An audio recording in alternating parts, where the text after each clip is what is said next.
Our affirmation today, I am triumphant. We are here celebrating Palm Sunday, as well as the anniversary of our fellowship.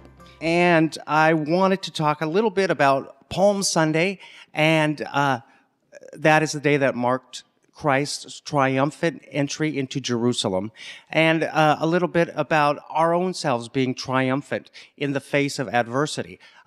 We know that as Christ rode into Jerusalem, he knew well ahead of time what the outcome was going to be. So we can well imagine most people in that situation would find it hard to be triumphant going into what they knew would be their own crucifixion. However, we read in the scriptures, it said that Christ rode triumphantly in as a king. And he did so in a humble way, because he could have rode in on a horse, as a triumphant king would have.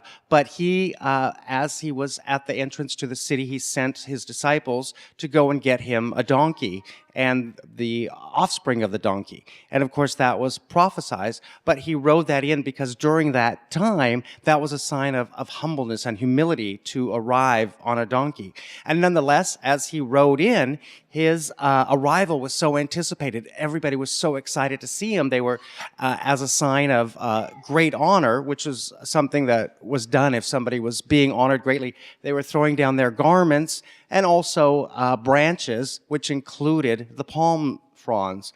And the path in was lined with these because everybody was so excited and anxiously looking forward to the arrival of Christ. And so he rode into town triumphantly. And of course, a little later on, there was some discord because the Israelites had expected this king to be a big king leader with a whole army who was going to come and free them from the enslavement of the Romans and give them back Israel. And so they see this one lone man, and after the initial excitement and grandeur was over, there was some disappointment, and some of the, those who had welcomed him so heartily were kind of disappointed, like, okay, where's your army? You're supposed to be here to free us. And of course, we know now, looking back at Scripture, that wasn't the type of freedom that Christ was bringing to them at that time. We ourselves are frequently in a similar situation in life. We walk into a situation and we need to always hold on to the fact that we are triumphant. For a lot of people, it might be even next Sunday. They may be going to their own possible crucifixion. I know a lot of times when people get together with family for the holidays, it can be a daunting experience. And so you enter the doorway, or the people enter the doorway, and you are often challenged to look at the situation triumphantly, to be triumphant, and to know that no matter what the challenge or circumstance or whatever bitterness may exist between, some family member or some family friend or any circumstance or situation. And this can happen in our daily lives too, in work, in dealing with neighbors or friends who call us on the phone who are very negative, and it's hard to be uplifted and it's hard to be triumphant in these situations. We need to remember and look back. Christ knew where his journey into Jerusalem was going to lead, and yet he still rode in triumphantly.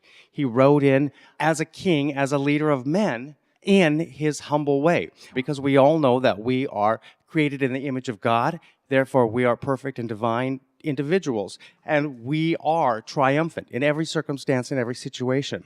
So our question this week, and as you're going through the week, and especially as you're preparing to possibly spend time with family, or have an issue at work or with a neighbor, or some other challenging circumstance that comes along, is, do I accept my greatness?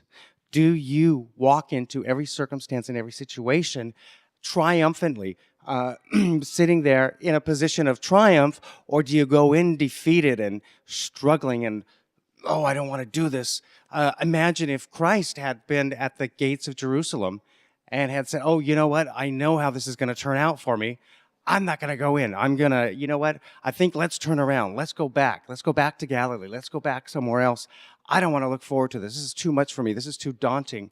I mean, imagine if Christ had done that, we wouldn't be here today celebrating Palm Sunday, and certainly not next week celebrating Easter, and also have the Christ-like character within us to know how to live these lives of greatness. So as you are facing your challenges in life, all the circumstances and situations that present challenges from us, whether it's not enough in your checking account, or a health situation, or challenges with family, friends, neighbors, or people in your life that you have to deal with that you'd rather shirk away from, stand tall, be triumphant in all circumstances, in all situations, accept your greatness and be triumphant. So when you leave here today, our affirmation, I am triumphant. Repeat that to yourself. First thing in the morning, when you get up tomorrow, when you have the challenge to look forward to of, you know what, the first of the month is coming in, my checking account is a little lower. Gosh, I've got some aches and pains and I have this health challenge, or family is coming to visit, or I've got to go visit family, and you know what, my neighbor who's driving me crazy.